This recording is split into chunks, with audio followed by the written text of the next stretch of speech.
it's an ambush point basically, and we need to do the same all over the map. We should probably start. And one of the other neat things when it comes to the deck system is, of course, that this game is played in 3 phases. Like you've got A, B, and C, or depending on if you want to be mathematical or you know, letterish, I guess. 1, 2, 3. So in the top right, we can see phase B starts in 10 minutes, which means essentially for the first 10 minutes of this skirmish, you only have access to your A troops. Precisely, and you can see here, here are some that become available in B, in phase B. So in 10 minutes, air. I don't have much C units. Yeah, a few. And as a very general statement, more powerful units appear later because it kind of takes them longer to get to where they need to go. Would that be accurate? That's it. So it's a way to explain, you know, like big tanks and big things need a lot of supplies, a lot of logistics to get to the battlefield. You don't move an army with the biggest tanks in the front, right? You have some avant-garde, you have some you have lighter units, you have scouts in the front.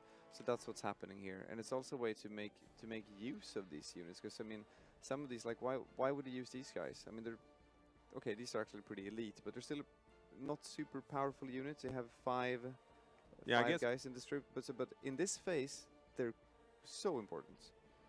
So it's a way to make use of everything that was actually there in the war. Yeah, because one of the things I realized as well when you showed me this was that it actually matters how much of the map you control early, because you can end up in a situation where your opponent pushed hard at the front at the start and got a lot of points, and then you don't have the time to gain the points back, even if you have stronger units coming in later, so you push the enemy back. Precisely. So one really important thing that I'm going to try to do here, because we are, I would say we're pretty evenly matched for phases here. The Pegasus division is also infantry based, so they're not, they're pretty evenly matched with us. While if we were meeting an armor division, I would do a lot more to make sure really push phase A, to really get a good foothold and put out all those ambushes for the nasty tanks that are going to come in phase B and C. Yeah. Or we just get steamrolled. Well, I guess, and gas rolled, petrol rolled. We'd get rolled regardless, and we don't want to get rolled. So yeah. Let's see. So what I'm doing here, I'm trying to. I'm the kind of player that likes to create. Oh crap! I want this one over here. We're gonna move this one. So I like to create choke points. I want to know that I can fall back on these important choke points, and from there I will make pushes further out. Yeah. So we're gonna try to go here with this anti-tank. I have some recon going over here, and we should definitely have some. These paratroopers are fantastic. They're very versatile. You can see they have both machine guns. They have some heat grenades and some better long-range rifles. So they're very versatile. We can use them for a lot. I'll use them to help this push up here. We're going to see if I can just push them in there. Because one of the things I also found interesting when you explained it to me is the fact that the so the front line, where the red and the blue meet, is not just a thing that matters for points. It's also a case of if you put certain troops past that, they will take a lot more stress, which I'm sure you'll get into more lately. But there's actually a case of you want to push it forward. You don't want to run into it unless you have certain really cool units. That's really it. Stress is bad for people. They get stressed and die. We'll get into that. But airborne units, I mean, if you saw, did you see Band of Brothers maybe? I did. There's this fantastic quote, "We're airborne, we're supposed to be surrounded." So while other units will get pretty stressed once they're behind the front line, our guys with these little wings around them, see these wings, they're not stressed by being surrounded, by being behind the enemy front line, because that's what they're born to do, right? I think we're getting. Did you have flamethrowers? Did I see flamethrowers? You saw flamethrowers. Yes. These are fantastic ways of getting rid of people in buildings. I also made sure we have some napalm bombs. Another fantastic way to get rid of annoying infantry and other ants on your map. Okay, I think I'm getting ready to go here. So what we're doing is, We have a big anti-tank cannon. I'm gonna push it over here to kind of like overlook all of this. So whatever mechanized stuff comes through here, we can just shoot at it. Yeah, and just to explain what that was, the measure you're using is the field of view, so you can see if someone's where the mouse cursor is. The line of sight. Yeah, the exactly. Line of sight. Yes. Yeah, so precisely. I'm too much FPS. So this allows us to see. You can see how this house here to the right of my cursor kind of blocks view. So we're going to push that up there along with the tank to keep it safe. It's not a fantastic tank, but it's what I have, airborne. Yeah. I mean, we're not the tank brigade. Some recon and some infantry. But then we'll see. If it starts exploding over here, I'm going to have to push units over there somehow. In the middle, I'm going to put some artillery up here. We can see these orders at all times, of course. I'm going to put some artillery up here. Actually, that's way too far behind. Let's move them further ahead, so we can kind of cover our advances into the city. I really want us to have this and start. Yeah. If we can take control over here and make it difficult for them to move across the map, then it's going to be easier for us to push through. And this is, would you say, like, we're currently in like the planning phase, and once things get rolling, we can speed up, we can slow down, but we can't pause. So the planning stage here, having a concrete plan from the start is really like important. Looking at the map, recognizing here, this is where the choke points are. This is the parts I need to control. Oh yeah, I would say you can't win if you just press go and hope for the best. You can't win. So you need to actually really plan, both in the battle group you're making, like what troops are you going to bring. It's a super important choice, along with how are you going to play on this map. And also, for the most of your movement right now, you're using the fast movement, right? So they're going to take the fastest way there. They're going to use roads if possible to get there fast. Precisely. So they'll sacrifice safety for speed. And we can already see that the front line is changing, and that we're pushing it out, but they're also kind of pushing it in on the the fact that it's not moving in the middle usually indicates that there's something there. Something's going to go down there pretty soon. I'm a bit nervous. Earlier when I played on this map, just suddenly out of nowhere there was a boom, and that was one of my vehicles. They had already laid an ambush. So okay, this is looking pretty nice actually. I like where this is going. Oh, someone's coming up that road. So fast, get into these buildings. I'm freaking out.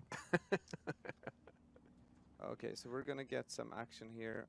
I'm gonna tell these guys to unload over at that position.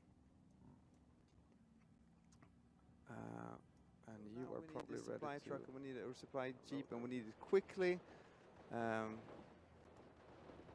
You there? Oh, there's a big bomb. You see, they're pinned down. As the bombs don't actually. It's easy to think they're like, oh, big bombs just kill everyone, right? They're not terribly effective against infantry, but it's enough to get them, shaken up and running back. And so there's more things coming down that road. Yeah, that's going to be great. So if we can get that supply unit here soon, we can actually start shooting with our artillery again, which would be great. And we have contact on the left flank as well. Yes, I'm not managing this terribly well. Well, you are talking and playing at the same time. So I'm actually going to bring some artillery up here. I feel like with some artillery here, we should be able to cover our advance. They just disappeared here. Didn't have any support. So with artillery, we will be able to cover our advance, bombing ahead of us. This is a bad position for this, but I don't want to move it just yet. Feel a bit split here. So we have a question about being able to pause the game, and no, you are not able to pause the game. You're able to slow it down? Yes, we could. Let's see if we can display bullet time, because I think it's kind of sexy. So we can slow the game down to bullet time. So now we can actually see individual bullets go by very slowly, or we can just play on very slow. So thanks for reminding me. This is a good way to order your thoughts a little bit. So now that we're in very slow or very quick, as I can't wait. Whoops. You can see we have a supply truck here. Yep. It supplies within this radius, and we can see that now finally I'm getting some mortars back. It's reloading, so we can shoot these guys out a bit. Why are you not positioning yourself in a way where you can actually shoot people? That would be great. Am I asking too much of my? You're the armchair general here, not me. I just feel like shooting people should be part of his job description. Well, I might be a pacifist. Bloody pacifists. Can't have pacifists.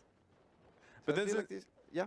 no, I was going to say that in general seems like it's the best hold we currently have, but we're back to 50-50 on the map. Yeah, we need to do something about that. So I'm bringing a command tank and I'm bringing a tank here. We're going to make a push here on this front. Let's see if my napalm is paying off. Oh crap! They'd actually destroyed this whole building. So obviously it's not a great hiding place anymore. That was that unit. So we're gonna put some stress on these guys. I'm gonna have to order some reinforcements. We can't have that. Another thing we haven't talked about when we started, I said you were getting a certain amount of supply points every minute, depending on the divisions. If I remember correctly, you actually get different amount of points in different phases. So currently we're getting 125, and our opponents are getting 100. Precisely. So we can say we're getting 125, they get 100. In the last phase, we'll also get a little bit more than they do, but they got 90 in phase A, and we only got 70. So I would say we use phase A very efficiently, because they didn't steamroll us. They are now, however, so that's worrisome. Yeah, I shouldn't have said anything about things going well on the right-hand side, because clearly that was a mistake. You jinx it. Now, yes. Good. I can blame you now, so I don't have to feel so bad. That's great. So we'll see if I can push back here. But these guys should be able to do some damage. I would like our challenger to go ahead. I mean, he's an armor of 7, which is okay, but an armor penetration of 17, which is fantastic. So we can push these guys ahead to scare off any units. We'll bombard them, and then we can see if we can push ahead with our infantry. I was sure I ordered infantry to go here. We have some paratroopers. Let's see if I start moving them to the forest, they might be safe. So now we have, we still only have 50 points. Okay, because of this. Let's see what we can do about that. Yes. We have a question about infantry cover behind walls and similar obstacles.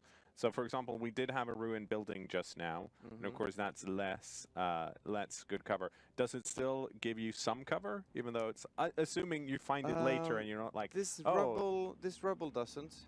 So you can always check that out. So I'm gonna nuke these people or napalm these people. Yeah. So if you give this order this guy, you can see here the mouse isn't changing. Yeah. So this is not gonna help me at all. This here, however, okay, they're pre-select, that's why. You'll get a green little shield if it's going to help you. And that building, we put it on fire. Which is, as oh, crap. Oh, there's engagement with the enemy. They're really close next to the mortar crew. They really want this. Oh, and did they surrender, or did the mortar crew surrender? That was them surrendering. They got really close. They got pinned down. Yeah. And when they're pinned down, you can either move them with the units, order them to surrender, and then they're surrendered for the rest of the game. You don't have to worry about them ever again. Or they will get, you can simply kill them. But whatever tickles your fancy, I suppose. Here I would normally be very worried about going by with a tank in case there were someone hiding there with anti-tank things. But we feel fairly sure here that we control this area. Holy bananas. Well. Then we got blued up. Then that happened, yeah. So we're gonna need some anti-tank here. This is not the way I wanted it to go. You always say that. Yeah, I mean I wanted to kill them, not the opposite. But we have pushed for, quite far. Let me get a pop when the beat goes.